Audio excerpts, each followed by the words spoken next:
Role বানাবো তার জন্য এখানে ময়দা নিয়ে নিয়েছি। এখানে আপনারা পরিমাণ মতো ময়দাটা নেবেন, আমি সেই বুঝিয়ে ময়দাটা নিয়েছি। এবার এখানে সামান্য একটু লবণ দিয়ে দেবো, আর এখানে 1 চামচ মতো চিনি দেবো। এবার দেবো সাদা তেল।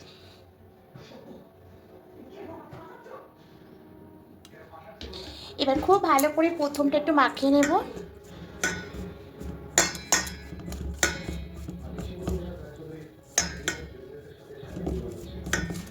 খুব ভালো করে মাখিয়ে নিয়েছি। এবার অল্প অল্প জল দিয়ে একটা ডো তৈরি করে নেব। ডোটা হয়ে গেছে, এবার ঢাকা দিয়ে কিছুক্ষণ রেখে দেবো।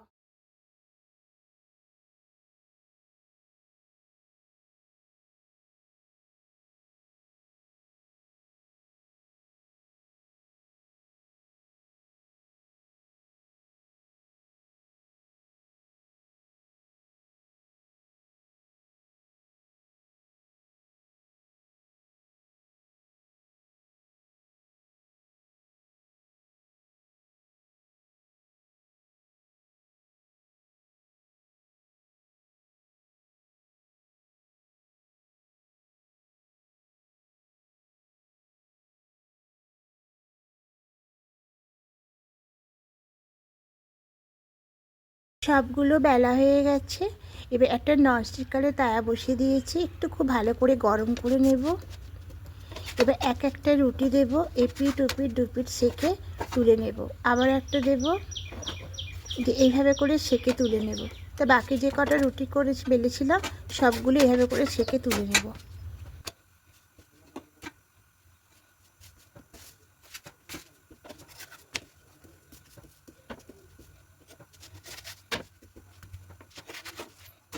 এর একটা ছোট্ট গ্লাসের মধ্যে একটা ডিম ফাটিয়ে নেব। এর মধ্যে সামান্য একটু লবণ দেব আর সামান্য গোলমরিচ পাউডার দেব, দিয়ে খুব ভালো করে ফেটিয়ে নেব। এবার একটা লোহার চাটু বসিয়ে দিয়েছি। চাটুটা খুব ভালো করে গরম করে নেওয়ার পরে এখানে বেশ কিছুটা সাদা তেল দেব। তেলটা চারিদিকে চাড়িয়ে নেব। এবার ডিমের যে গোলাটা করেছিলাম এর মধ্যে দিয়ে দেব, দিয়ে খুন্তি করে একটু চার সাইডটা করে নেব।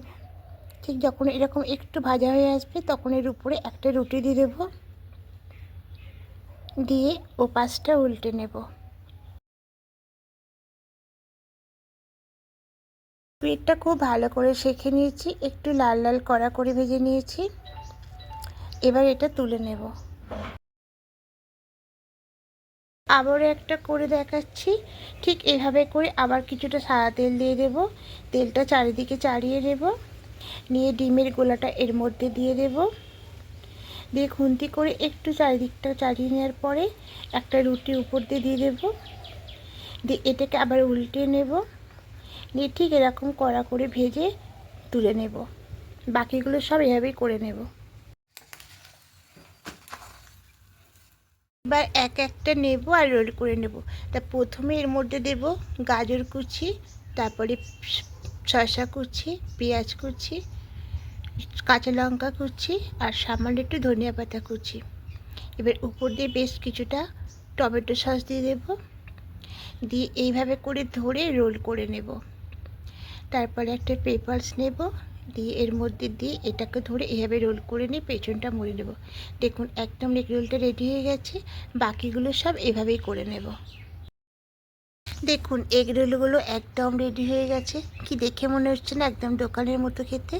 তা যখনই মন চাইবে খেতে বাড়িতে এভাবে করে বানিয়ে নেবেন, খেতে খুবই ভালো লাগে। আর দোকানের থেকে যতটা সম্ভব বাড়িতে করে খাওয়াটাই ভালো। আর যদি বন্ধুরা আমার এই এগ রোল রেসিপিটি ভালো লেগে থাকে অবশ্যই কমেন্টে জানাবেন, একটা লাইক করে দেবেন। আর যারা নতুন বন্ধুরা দেখছেন তাদের কাছে অনুরোধ রইল সাবস্ক্রাইব করে আমার পাশে থাকার জন্য। আমিও আপনাদের পাশে থাকবো। আবার কোনো রেসিপি নিয়ে চলে আসবো। আপনারা ভালো থাকবেন, সুস্থ থাকবেন। আজকের মতো টাটা।